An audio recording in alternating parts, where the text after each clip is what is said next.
Salam. Düzü video necə başlayım bilmədim. Ortalama 7-8 girişlər eləmişəm. Uzun müddət dediyim hardasa yəqin ki, 1-2 il üstüdür. Süni intellekt həyatımıza giriş edir. 2 ildən bəlkə də çoxdur. Mən dəqiq bilmirəm. O qədər yaxın da deyiləm, uzaq da deyiləm süni intellektə, amma uzun bir müddətdir ki, ətrafımızda vibe coding var. Vibe coding də budur ki, yəni niyəsini sual verəcəksiniz bu ehtimal ki, vibe coding budur ki, mən saatlarla, günlərlə vaxtımı, əziyyətimi vermədən süni intellektlə sayt yığa bilirəm və yaxud tətbiq yığa bilirəm. Bu gün fikrim də var ki, sizə vibe codingdən tam olaraq ondan necə yararlana bilərsiniz, ondan danışıram. Bu video ümumiyyətlə süni intellekt deyil də, süni intellektin siz ChatGPT ilə danışmış ola bilərsiniz, Gemini ilə danışmış ola bilərsiniz. Bu heç də onların rahatlığına bənzəmir. Süni intellektlə kod yazmağın, veb-sayt yaratmağın və mobil tətbiq yaratmağın özünün də ayrıca bir çətinlikləri var. Hansı ki, bu çətinliklər bunlardan ibarətdir ki, siz əgər proqramçı biliklərinə sahib deyilsəniz, minimum baza biliklər deyirik ki, bunlara sahib deyilsəniz əgər, siz süni intellektdən sayt belə yığsaz, onu real olaraq görməyiniz üçün biraz əziyyət çəkməli olacaqsınız. Çünki müəyyən toollar, müəyyən tətbiqlər var ki, siz onlardan istifadə etməlisiniz. Bu gün fikrimdə var ki, bir portfolio saytı hazırlayım. Süni intellektdə kod yazmaq yerinə prompt verərək. Prompt dediyimiz şey də budur ki, siz istəyinizi mətn olaraq daxil edirsiniz və onu göndərdiyiniz zaman, göndərdiyiniz həmin mətn bizə gələn termindən prompt olur. Yəni sizin sadə bir mətndir. Mətn mesajı düşünə bilərsiniz. Tam başlayaq. Mən sizə belə deyim, süni intellekt bunu yazandan sonra sizi çətinə salmadan, o başa düşmədiyiniz terminlərlə sizi yormayacağam. Nə varsa hamısını açıq şəkildə izah edəcəm. Deyək ki, mən bir portfolio saytı istəyirəm və heç bir detal vermədən sadəcə deyirəm ki, mənə portfolio saytı lazımdır.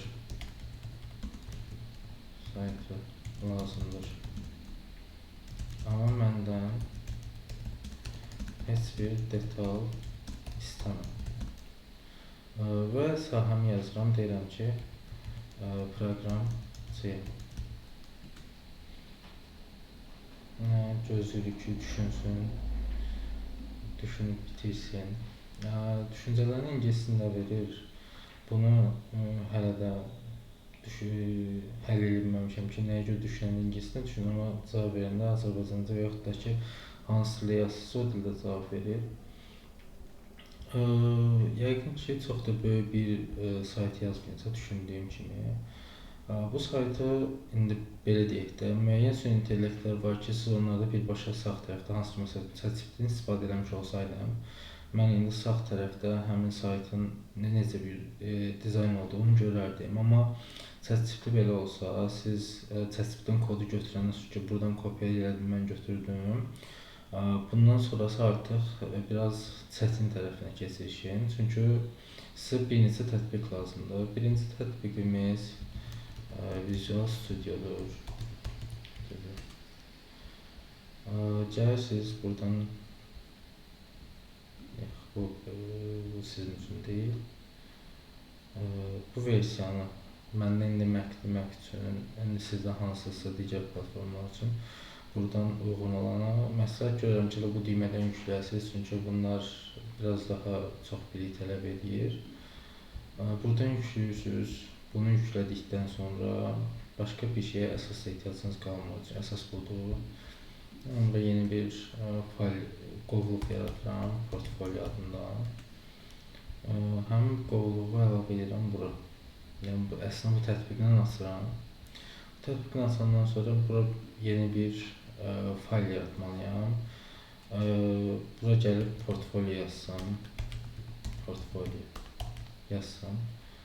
Bu sadə bir mətn faylı olur, amma siz gərək ki, bunun yanına .html yazasınız ki, süni intellektin burada bizə verdiyi bu kodu onun içinə yerləşdirə nəyə görə? Çünki süni intellekt özü burada bildirir ki, index.html adlı yeni bir fayl yarat və kodu həmin faylın içinə yerləşdir. Mən kodu götürürəm buradan, gəlirəm bu hissəyə yerləşdirirəm. Ortalama 102 sətr bir kod yazıb. Bunu indi izah edəcəm. Normalda mən indi live server eləsəm, bu açılacaq. Amma siz gəlib burada sırf VS Code'un özünü yüklədiyinizə görə bunun üstünə gələndə siz sadəcə bunu görəcəksiniz, bu hissəni görməyəcəksiniz. Bunu görməməyin səbəbi budur ki, burada extensionlar var, hansı ki dediyim toollar.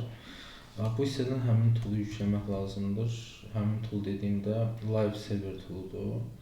Bunu da yükləyə bilərsiniz. Yəni buradan indi hansını istəyirsinizsə, mən live server istifadə edirəm. Bu yaradıcının yaratdığı live serveri. Bunu yüklədikdən sonra, yəni install elədikdən sonra indi mən Mac istifadə edirəm. İki dəfə tıkladıqdan sonra live server edirəm və onu sayt modunda açıram. Gördüyünüz qədərinə portfolio saytına bu oxşamır. Sadəcə yığıb web codingin ilk başladığı yerdir. Çünki mən promptda yazdığım mətndə detallı olaraq məlumat verməmişəm. Birinci dillər Python, JavaScript, SQL, yəni artıq da nə var nə yox, hamısını tullayıb özü üçün. Mənə yaz deyirəm, e-mail atıb, düz nümunə yazıb, olsun. Amma nəticə olaraq var və işləyir. İndi isə biraz detallandıraq. Deyək ki, burada artıq orta hissədə sayt çox boşdur. Çox boşdur. Yox. Çox boşdur. Sayt dolu deyil. Belə desək ki, prompt belə yazılırmı? Yazılmır. Sadəcə mən belə öyrəşmişəm. Mənə belə rahatdır deyə mən bu şəkildə yazıram. Bunun prompt olmadığını deyə bilərsiniz, tam da yerində olar. İstəsəniz internetdən araşdıra bilərsiniz, düzgün şəkildə sayt promptları yazsınız və yaxud da istəklərinizi yazsınız, hər hansı bir sünilik, istər ChatGPT, istər Gemini, istər Cloud fərq etməz. Hər biri sizin istəyinizə uyğun, hansı ki sizin verdiyiniz o mətnə uyğun promptu sizə verəcək ki, siz ondan istifadə edəsiniz. Ki, onu tövsiyə edirəmmi? Deməzdim, mən öz tərzimdə yazıram və kimə necə xoşdursa elə istifadə eləsin. Sayt dolu deyil. Burada nəzərdə tutduğum budur ki, mən bir dəfə scroll eləməklə, scrollda yəni aşağı sürüşdürməklə sayt bitir. Bu heç də yaxşı deyil və saytın içində hər şey sabitdir. Həddindən çox zoomu var saytın. Bunun təxmini olaraq mən ortalama bildim ki, bir 125-i çəkmək, 125 də azdır, 250 çoxdur, 175 çoxdur. 150 ortalama yaxşıdır, 125 çox. Yəni bu şəkildə tam da olmasa da, çünki bunun tam versiyası 100-də olmalıdır. Amma bildirəcəm, düzgün şəkildə mənə sayt hazırlasın. Biraz burada mən belə desək, süni intellekti türkcədən gəlmə söz olsa da linçləyəcəm. Çünki linçləyəndə fikir vermişəm ki, daha yaxşı yazır. Deyil, elə bil, necə bilim, qutusudur, normal sayt hazırla, modern və minimalist olsun, bildiyim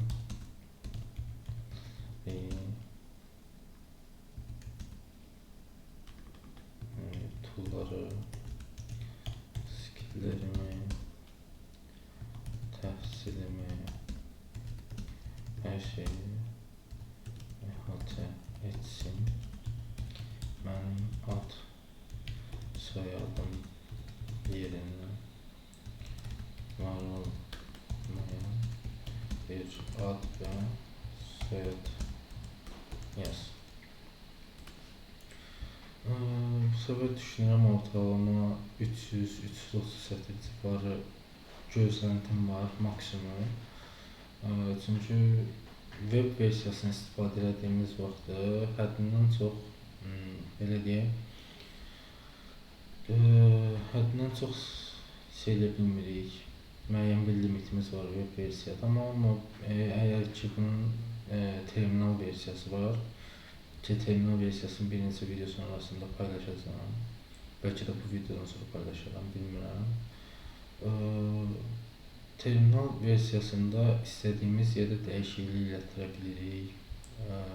Xoşumuza gəlməyən hissələri istədiyimiz yerdə saxlayıb deyə bilirik ki, ümumiyyətlə sil başdan yaz. Amma burada elədir ki, mən onu deyə bilmirəm ki, bu hissəni sil, o hissəni düzəlt. Ortalama yəqin ki, bu 280 sətrə falan gəlməlidir. Portfolio altdan xətt 2 nöqtə HTML. Amma sizə burada 400 sətr, əslində pis deyil 400 sətr, çox da yaxşı yazıb yəqin ki.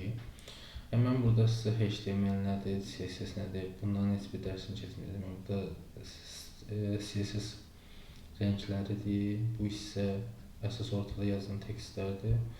JavaScript olur, indi JavaScript yazmayıb. Yəqin ki, ehtiyac görməyib. Tamam, belə bir sayt. Buna baxanda, bu nədir və bu nədir? Biraz detallandıranda çox da yaxşı hazırlaya bilir. Seçilmiş layihələr var. Pis deyil, məncə yaxşıdır. Buradan vuranda avtomatik gəlir, keçirər bunu. Əlaqə düyməsi, əlaqə hissəsi mənə yaza bilərsiniz. Amma düymə yoxdur bu səfər. Bu bədbəxt versiyada düymə var. Burada düymə yoxdur. Tamam, deyək ki, biraz detallandıraq. Detallandırmaqdan dediyim nədir? Bizdə belə bir şeylər var, deyəcəkdim indi. Düzdür, bu indi React kütüphanəsi kimi bir şeydir. Kütüphanə nə olduğu belə izah edeyimsə, birdən çox kodun topluğu, birdən çox insanın burada öz kodlarını paylaşır və biz də onlardan istifadə edirik. Mən burada amma kodlardan istifadə eləmirəm. Kodlar mənim marağımı çəkmir. Bunun yerinə adlarından istifadə edirəm. Bildirirəm ki, mən text type-ında yazı üçün istəyirəm. Arxa planında məsəl üçün deyirəm,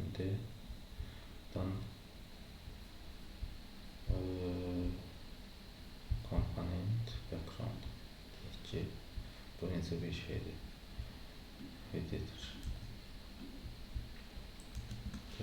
istəyirəm. Bu artıq belə desək, bir neçə sayt araşdırıram. Təbii ki, mən birdən çox sayt araşdırmışam və sonuç olaraq bunu görürəm ki, prompt yazdığınız zaman nə qədər detal versəniz, nə qədər böyük yazsanız, o qədər yaxşıdır. Amma burada düşünməli olduğunuz bir nüans var. Yazdığınız şeyləri mütləq ki, nəzərə alın. Çünki promptunuz nə qədər böyükdürsə, onun başa düşməsi və bir yerdən sonra unutması baş verir. Yəni, başa düşür əslində, sizin nə istədiyinizi bilir. Amma gətirir, məsəl üçün, deyək ki, siz orada 5 punkt yazmışsınız. Punkt dediyim nədir? Nöqtə olaraq düşünsəz, hər biri bir tapşırıq düşünsəz, 5 tapşırıq vermişsiniz, amma onun üçünü edir, ikisini unudur. Yəni, belə bir nüansları var. Bu səbəbdən promptu çox da böyük tutmamağa çalışıram. Əgər böyük prompt yazmağı düşünürsünüzsə də, bunların terminal versiyasını istifadə etməyinizi tövsiyə edirəm. Düzdür, terminal versiyasını özüm çox istifadə eləmirəm Gemini-də, amma Cloud tərəfində terminal versiyası daha çox iş görür. Nəinki webdə limitlər belə desək, daha tez tükənir. Nəticə olaraq biz bunlara bir ödəniş edirik və o ödəniş terminal tərəfinə daha uzun müddət gedəndə, amma web tərəfinə, yəni bu istifadədiyimiz versiyada həddindən çox tez bitir. Yəni təxmini belə deyim sizə, burada mənim 1 saat danışdığımda gedən prompt, mənim Sela ilə danışdığımda ortalama bir 2 saat, 3 saata bərabər kimi bir şeydir. Bir təkrar istəyirəm.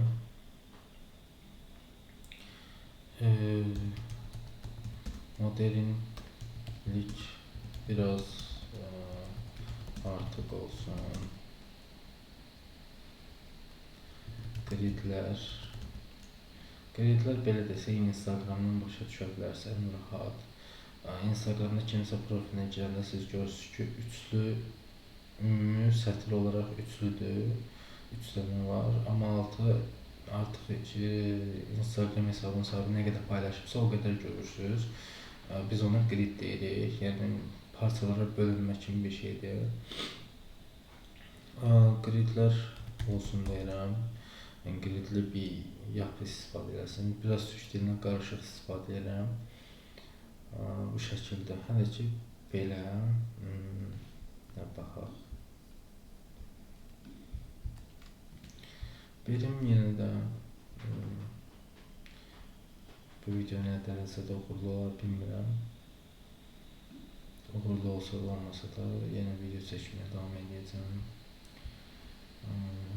Bəlkə nə zamansa görürsünüz, marağınızı cəlb edir və baxmaq istəyirsiniz.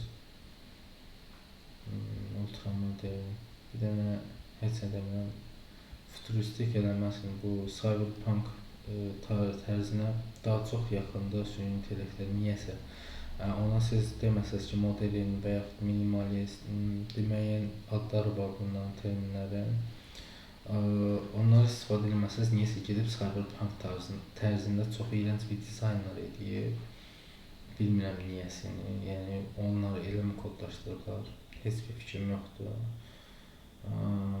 Tamam, kodumuzu yazdıq, burada təxmini. Burada çox kod yoxdur, 200 sətr falan olmalıdır. Sən təxmini düz çıxacaqmı, deyilmi? Baxaq. Heç deyilməyəm. 300 sətr. Yoxlayaq. Start proqramcam. Yəni pis deyil əslində. Bunların üstünə animasiyalar. Animasiyadan daha çox glow effekti verir. Bu hissələrini belə hiss elətdirir. Hazırda yeni web sitəsini araşdırıb, open source sahəli təhvil verim. Süni intellektin bir dənə problem var ki, məsəl üçün bunları gətirdi, grid olaraq qoydu. Bunlarda bir problem yoxdur. Amma bunun yanında bir dənəsi əksikdir. Onu qoyur. O, illa ki orada o şeyi itirməlidir. Düzgünlüyü itirməlidir. Təbii ki, biraz detallı istifadə edəndən sonra təbii ki, onları düzəldə bilirsiniz. Amma nəticə olaraq süni intellektdir. Və mən arxasında nə istəmişdim? Liquid Ether deyilən bir ad var idi. Bunu, yəni bu gördüyünüz dizaynı, sadəcə burada 3 dənə nöqtədə işıq kimi onu verərək edir. Yəni pis deyil. Yəni bugün üçün məncə yetərlidir. Yəni bir növbəti, bir sonraki, bir növbəti işte nəsə sonraki videoda görüşərik.